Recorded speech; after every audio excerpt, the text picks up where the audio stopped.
Hey everyone, welcome back to Crypto Cash. Thank you so much for joining me here. Hope you're having an amazing day. We're taking a look here at Litecoin, seeing what's going on. We had a new community member join in the group yesterday and sent out a really cool chart. So I want to kind of touch on, well, what's going on here and why there's a stronger likelihood of the price continuing up than down. I am also kind of attached to the bias that Bitcoin's going to increase and retest 31,000.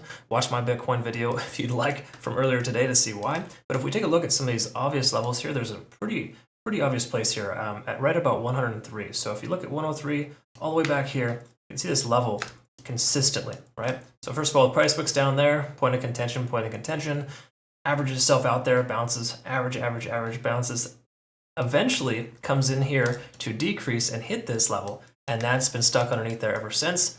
Retest, and now we broke, right? So 2 days ago, we broke through a key level resistance at 103.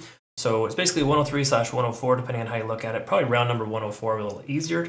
But generally speaking, we're looking pretty good shape here for Litecoin. Okay, so that's awesome stuff there. We're also going to go ahead and draw out a new Fibonacci retracement level here for the most recent data, closing with yesterday's candle here, and effectively looking at what that might look like. There's a good chance with our simple moving average, we're going to start averaging ourselves up for an ascending type of trend. So we want to kind of pay attention to that as well. But generally speaking, we're in pretty good shape here with Litecoin looking like more upside potential than down. Okay, so if you're new to the channel, not a financial advisor, hope you can learn something here today. I love teaching people to trade, so I hope you can learn something here. Obviously, you want to become a better trader, cryptocash.tech is a site, link down below. Be sure to check out this exclusive event here from BingX, because KYC is required for Bybit as well as KuCoin. Okay, this just happened actually recently. So we got a lot of members coming over. It's actually awesome because you get a $50 bonus for a $50 deposit. Really easy.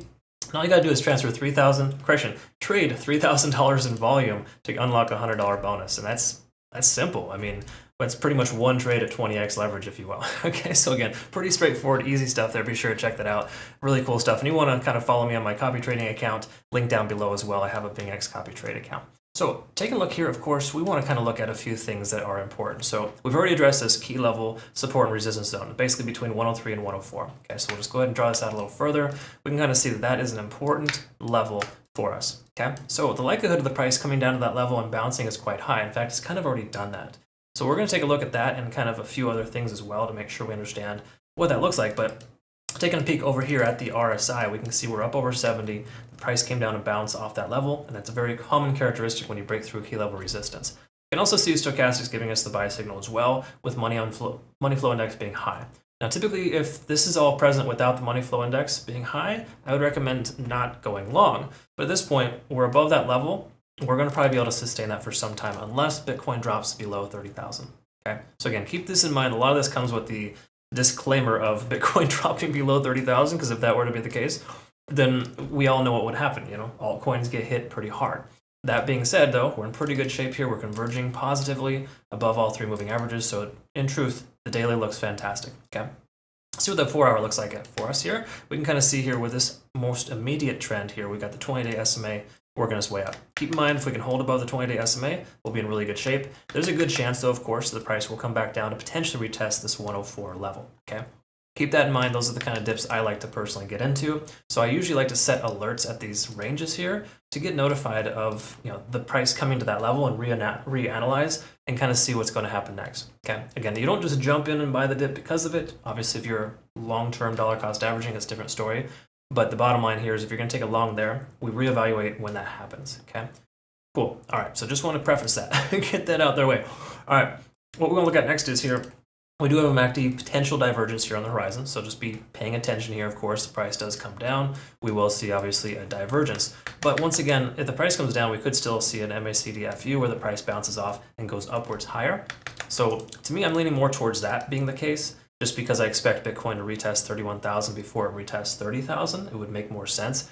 So in that sense, we're probably more likely to go up than down at this level. But I would, again, exercise caution. When coins are overextended like this, I don't really love trading them personally.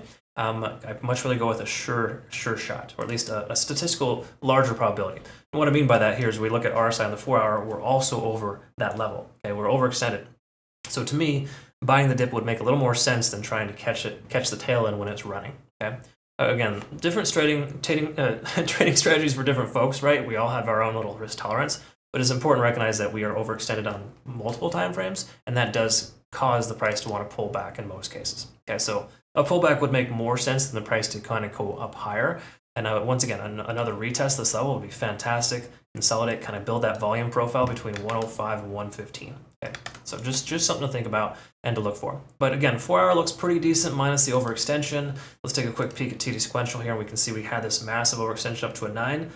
Good period of consolidation, almost 24 hours of consolidation in this next leg up. So in truth, even though we are overextended on the relative strength index, basically considered to be overbought, we can see here that on the 4 hour time frame, we're only 4 candles into that. So we're 16 hours into a potential of 36 hours of continuation. So there is still a good chance the price will continue higher. Again, is it a risk that I'm willing to take? Not really, personally. If I was in profit right now, I'd probably consider taking some profits. Trim 60-70% of your profits and let the rest ride. Okay, again, closing small parts of your position is important when it comes to being a profitable trader. All right, so let's wrap this up here with the hourly and see. Just to quickly touch on TD sequential, we can see the price overextend itself down to the support and bounce perfectly. That's a perfect place to get in if you ever kind of see an overextension into a support or resistance level. It's a good bouncing point. Okay, so obviously it did very well when it came down this level. You can see this point of contention too. Look at these candle wicks. They're all wicking down, but never quite breaking below. It's a really, really good sign. Reaffirms the fact that that's a pretty strong support level. Moving forward though, we can see here we're at a 7 on TD sequential. The price action is continuing higher. So in truth, we got maybe an hour or two left of continuation before next pull back. But again, it may not be a massive pullback. It'll probably just be one of these if it keeps going higher. But again, still not something I like to buy into. That being said, we take a look at the Ichimoku cloud. We can see that we have kind of some signals here to go ahead and close your position. The lagging span's been intersected with the price action for some time. So in truth, the momentum is starting to dissipate, but bottom line is we're still above the cloud, and that's a positive sign. So until we start traveling within or below, we're in pretty good shape to be able to continue to maintain your long position. But you do got to recognize that the lagging span just became free and clear of the price action again.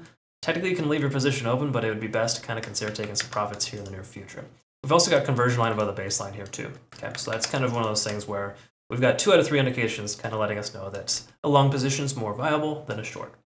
Okay, so again, take that what you will, figure that out yourself, whatever you want. But to me, I personally would like to wait until the price pulls back and buy the dip. It may not even come back down. It may continue to run, right? And it would be a missed opportunity, sure.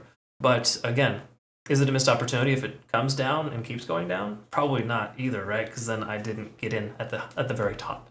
Again, try not to buy the top. It's easy to do when things are running. But again, there's a lot of factors here as to why the price should keep going, right? It should keep going up.